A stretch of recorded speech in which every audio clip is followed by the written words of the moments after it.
Okay, guys, so now we are going to watch how to fill this form IMM5257E application for visitor visa, temporary resident visa to return Canada as an international student.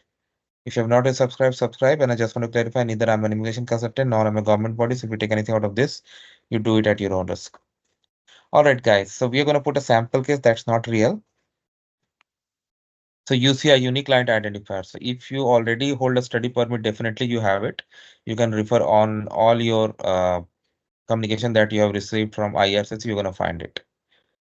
But I'm skipping it because it's not mandatory, but that's why I'm doing it. Visa requested. You need to fill this as per your case. I'm just putting a sample. Have you used any other name? I select no, but if you have done, definitely. Date of birth as per your case. City of birth as per your case. Country. Country or territory.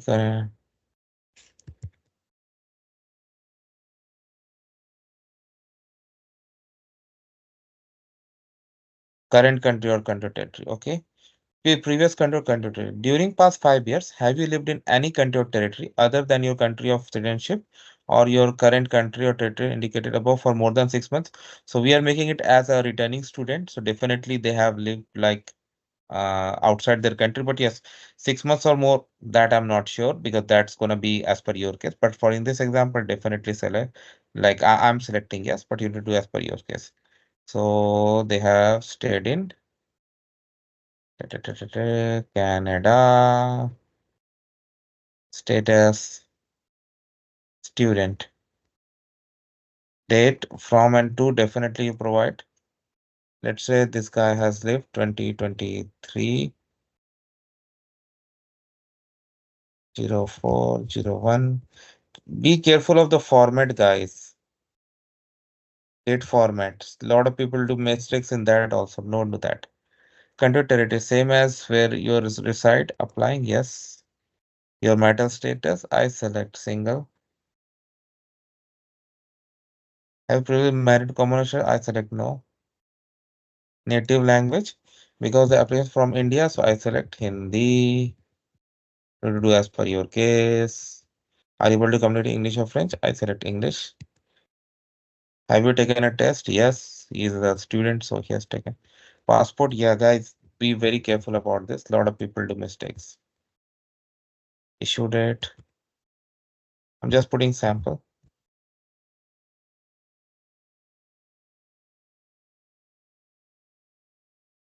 Do you have a national ID document? So when I had applied for my first application to Canada, I did select yes for this, and I had selected my PAN card details. And India now you get other documents too. So it's up to you. And I had given that PAN card details and I had explained that in my client explanation letter, and it was happily accepted, no issues. So it's up to you. But for the purpose of this video, I'm selecting no. But if you have, it also depends on your nationality too. Every country has their own documentation. So that's how you should go for it. US PR card, I select no. Green card. Contact information. Current mailing address. Okay. I'm just putting some sample.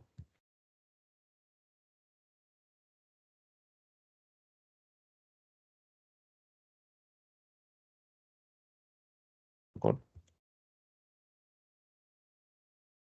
Residential address, same as mailing. I select yes. So this will be disabled. Phone number.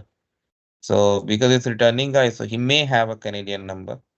It's not mandatory though. Email address very important. Provide it nicely and carefully. Not like what I am doing. This is just a sample, guys. Purpose of my visit. Yeah. See, this option is very important. Returning student. Indicate how long you're gonna plan to stay.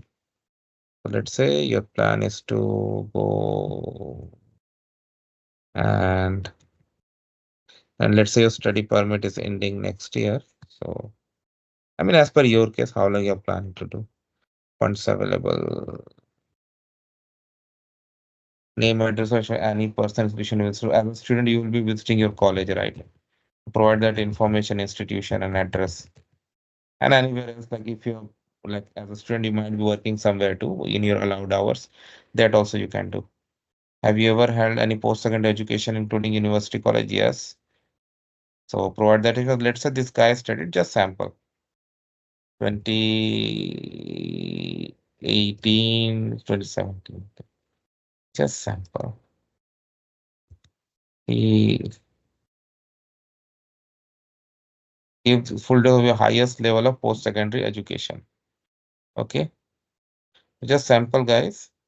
Like I'm just thinking, what should I give? Let's say he completed like university degree. Okay, now he's doing masters. So provide that information like your university degree. If yes, give the highest level post-secondary education. Yeah, that you can give.